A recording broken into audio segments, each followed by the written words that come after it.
Bueno, nos vamos inmediatamente a Caracas, Venezuela. Hablamos con nuestro compañero Óscar Schlenka en la capital venezolana. Óscar, la coalición opositora dice que no habrá diálogo con el gobierno, pero decidió enviar una delegación a Dominicana para reunirse con el presidente Medina y presentar sus condiciones. No es la primera vez que presenta condiciones para ir al diálogo. ¿Crees tú que finalmente se den estas conversaciones? ¿Cuáles son esas condiciones?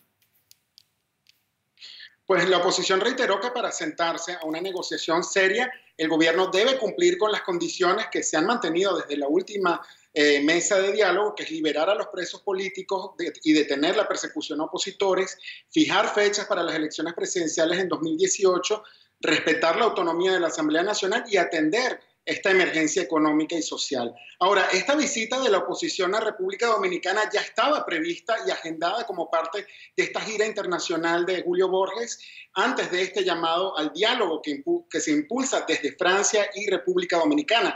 Ahora, algunos analistas sugieren que este llamado al diálogo es una última oportunidad que impulsa a Europa antes de implementar las sanciones desde la Unión Europea, y por ello el gobierno está aceptando, pero tendremos que esperar a ver si la oposición se sienta a dialogar o si el gobierno cumple con estas condiciones. Bueno, el presidente del Parlamento, Julio Borges, denunció fraude en las primarias de la oposición. ¿Qué elementos expone Primero Justicia y qué implicaciones tiene esta acusación dentro de la coalición opositora?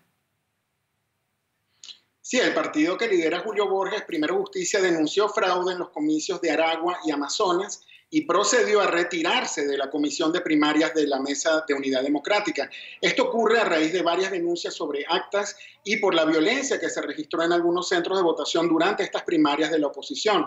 Aparentemente la MUD ya tiene la lista de sus candidatos, pero no ha sido fácil llegar a estos resultados. Y es que vemos cómo dentro de la MUD existen fracturas y esto podría afectar las elecciones el 15 de octubre. Bueno, las diferencias propias de los partidos de la MUD parece que se están profundizando ahora. ¿Cuáles son las posiciones en pugnas y qué ha ocurrido para que se agudicen estas separaciones, Óscar? Pues sí, como bien lo dices, en la oposición no solo hay fracturas dentro de la MUD, por ejemplo, el partido 20 Venezuela que lidera María Corina Machado se separó de la coalición, ya que para ellos ir a estas elecciones sería avalar la constituyente que estuvo plagada, como todos recordamos, de escándalos de fraude. Y es que la MUD está integrada por varios y diferentes partidos, pero no solo 20 Venezuela rechaza estas elecciones porque en las primarias de la oposición hubo más de un 90% de abstención, así que votaron menos de 1 millón de electores, un porcentaje que no refleja el descontento que mostró la oposición en las calles hace unos meses. Así que vemos que la oposición van bastante heridos a estas elecciones regionales y sentarse a dialogar con el gobierno podría costarles, ya que por la experiencia en otras mesas de diálogo, la oposición siempre termina pagando el costo político a nivel nacional.